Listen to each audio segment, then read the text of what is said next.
I wanted to start off this video totally differently from how I have before, and I decided to do it with a quote. When I found this quote by Don Garlits, the famous drag racer, I knew it was perfect for my story. The quote goes something like this: "Everything was fine until I left, and then I ran out of talent." Well, you know what, guys? That is a perfect summation of my nearly 800-mile road trip from my home in Salt Lake City, Utah, all the way up to Eagle, Idaho. I had high hopes. I thought I was going to go up there on my first track outing with my nearly 1,000 horsepower Twin Turbo Mustang and run a 10-second quarter mile. But let me tell you, folks, nothing could be further from the truth. So buckle up. This one's going to be a heartbreaker. The initial plan was somewhat simple. I thought to myself I'd throw my drag radials, some race gas, and some basic tools in the back of my Mach 1, and we'd head up to Idaho. The other thing that I failed to mention earlier is I had also planned to get my street legal NHRA license, which would allow me to run up to 150 miles per hour and as fast as 9 seconds in the quarter mile. My fear was that with all my newfound power, I was easily going to be going faster than 135 miles an hour and thus would require a license. Boy, was I wrong. To make matters worse, the race, which was originally scheduled for Saturday, got pushed back to Sunday due to weather. So our driving schedule was much compressed. And as you can see on the drive up, weather was something of a concern. We hit rain, we hit snow, we even hit a windstorm, which stuffed all sorts of tumbleweeds into the nice new front of my Mach 1. Upon arriving at Firebird Raceway in Eagle, Idaho, we got straight to tech. And tech was super easy. If I'm being honest, the staff there is fantastic. We got our place in the pits, we had pavement to work from so we weren't laying in the dirt, and I got ready getting the car set up. This included saucing it up with some BP Racing MS-109, getting the drag radials installed, and airing them down to 18 PSI. So far, so good. What's up, guys? So we're here at Firebird Raceway. Hopefully you can hear me over the race cars and oh man, that was loud. Guy in a 50s Vet got on it, got out of the groove, came over into the other lane, he let out of it smart. Older gentleman. That thing was pretty sweet though. I'll show you a picture of it here in a second. Anyways, we're here, Firebird Raceway up in Eagle, Idaho. It's about a 5-hour drive north. And long story short, it's the opener of the season, so they're going nice and easy for this first run out. If you think you're going to run 11.99 or quicker, they're running you in the 8th. So we're going to run 8th mile here just to start, and then really check our 60-foot times, kind of see how that goes, and hopefully, you know, fingers crossed, it looks good. The goal for today is kind of 3 things. Number 1, don't break anything. Number 2, it would be great to be able to get my NHRA license. Don't know if that's going to happen or not. At least get some of my laps in for that. And then number 3, stretch goal, would love to run into the 10s. All right, we're about to move forward, so wish me luck. Before we get into the racing, and don't worry, I'm going to explain all the things I did right and wrong, mostly the things I did wrong. I just want to say one thing, okay? Because I know the keyboard warriors are going to crucify me in this video. Look, I've drag raced before, okay? I've done it plenty of times. Now, typically the type of cars I had were LS powered. They had more torque down low. What that meant was when you were trying to launch the car, generally speaking, the issues you had was not getting enough traction. So you were spinning. So what that meant was you had to be a little more ginger, a little more careful on the launch, and you could modulate with throttle. Now, with this 5.0, we'll call that type A car. With this 5.0, this is like a type B sort of car. This is a 5-liter. This would be if like you had, you know, a 4-cylinder or something that did make a lot of torque down low. The other problem is, how do you slip the clutch to get it to transfer the weight back and take off? And what you're gonna see here is, I haven't figured it out. A main reason for posting this video is to share with you the human side of racing. And to be totally honest with you guys, I was really getting in my own head. The night before, I didn't get much sleep because I was worried about all sorts of different things. I didn't want to do anything that would make myself look stupid, hurt the car, hurt myself, or anyone else. And I was also stressing over the features of the Mach 1. Did I really know how to use the launch control correctly? Could I figure out the line lock in time? Was I going to mess up staging? All these things were getting in my head. But you know what? Sometimes you just got to do it.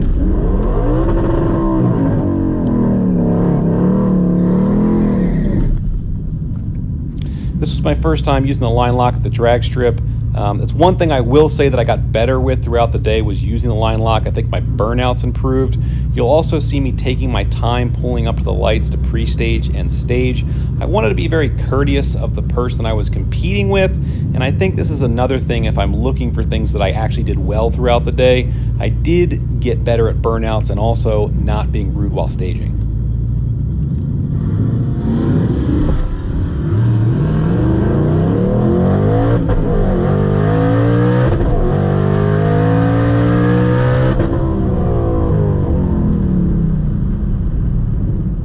Here's another view of that same first run. Two things I'll say. First of all, the guy was racing left on the second yellow light, so I know it looks like he just completely destroyed me out of the hole, but actually he just red lit really bad. The other big thing that I fought with throughout the entire day and never really got that much better at was trying to figure out how to get this car to launch. I revved it up to about 3,000 RPM and got off the clutch way too fast. If I had more seat time, I think I would get better at slipping the clutch, but as you will see, I bog really bad and then get back on the gas and it picks up.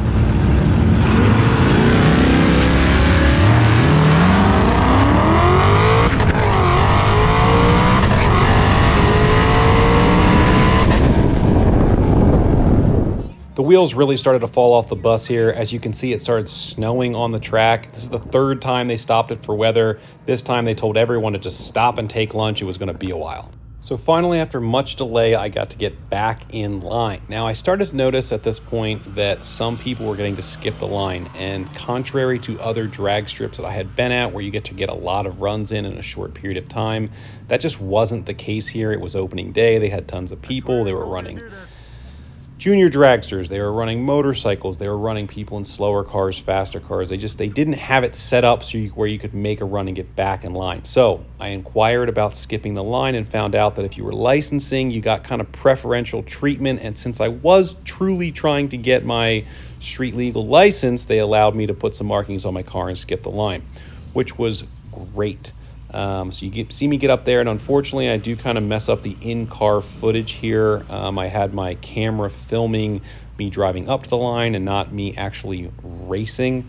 So I'll show you from outside the car what this run looks like. A couple things I'll say right here. Number one, I think the 60-foot time was actually a little bit better, although it'll be hard to see when you see the video. It doesn't look that great. It was a little bit better. The second thing is this is the only true quarter-mile time slip that I got.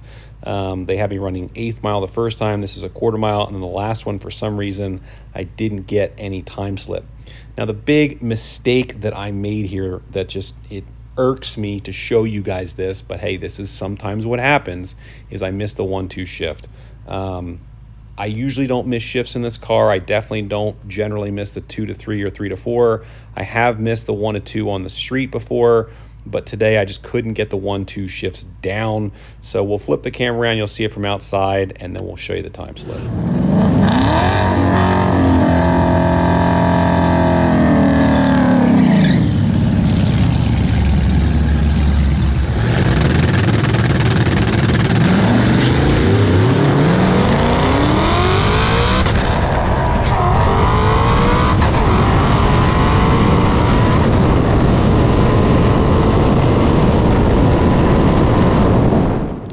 As you can see, once the car got up and moving, it actually runs pretty good. I stayed in it probably a second too long. I was really trying to make sure I didn't let out early, because the whole point of these licensed runs is to show that I can run faster than 135 miles an hour. Well, I'll show you one more angle so you can see, and then I'll tell you what I ran. We got close.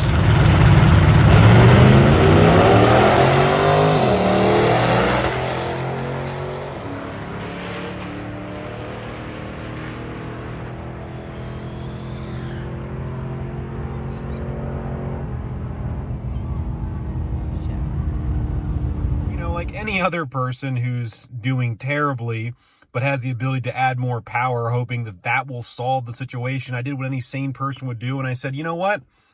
We were on setting 2. Let's jump up to setting 3 on the boost controller. What I noticed when I was up in Idaho, which is a lower elevation with better DA, instead of being at 4,500 feet elevation, I was actually at around I don't know, 2,000 feet of DA.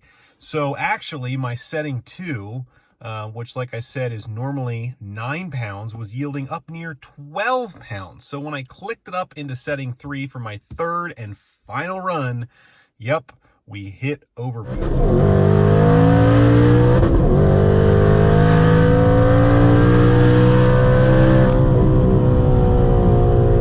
So what that means is the boost controller senses, you know what, we're making too much boost, and it opens the wastegate and you drop all your boost out. So that last run was totally trash.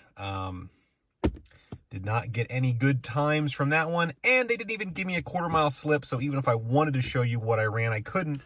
To add just a tiny bit of insult to injury at this point, the track officials kindly let me know that they did not think I was going to be able to get my license today. Probably because I had missed multiple shifts, hit overboost, didn't get a good launch. It didn't even hit 135 miles an hour, so I can't blame them. At that point, I decided, you know what, it's late. I wasn't even supposed to be here this late on Sunday, racing on Sunday as it is. We've got weather coming in the following day. Let's pack up. I still got to put my other wheels and tires back on, get everything back in the car, and head all the way back to Salt Lake City. And wouldn't you know it, we hit weather on the way home. Check this out.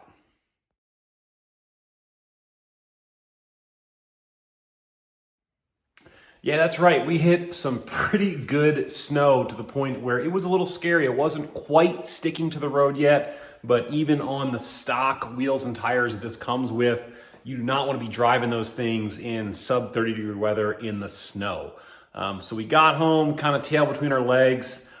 Way back at the beginning of the video, I said there was 3 points. Number 1 was that we make it home safely and don't get hurt. And I guess here we are, cars in the garage, we're home safe. We did that. The other 2 things, that 10-second quarter mile, forget it. And we got close, sort of, to hitting that 135 mile per hour mark, but we didn't hit it. Listen, guys, the point of this video is that they're not all gonna be winners, right? The last time you saw me roll racing this car, I was beating people up, right? But that's different, okay? That's roll racing. Drag racing is a whole different deal.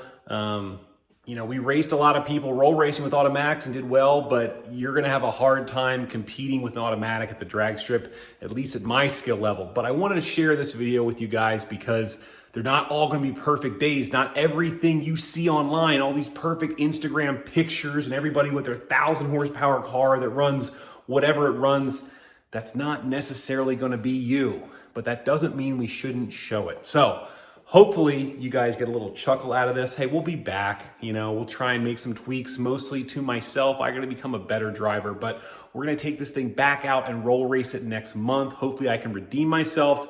And we'll just get better from there. I can go out on the street. I can play around with tire pressures. I can play around with launch control, which I never used, and just get better at slipping the clutch. And if I can get to a point where I can actually get this thing consistently to launch on the street in a safe area, who knows, maybe I'll head back to the drag strip and try it all over again. But you'll have to wait for that next time on Truck and Roll.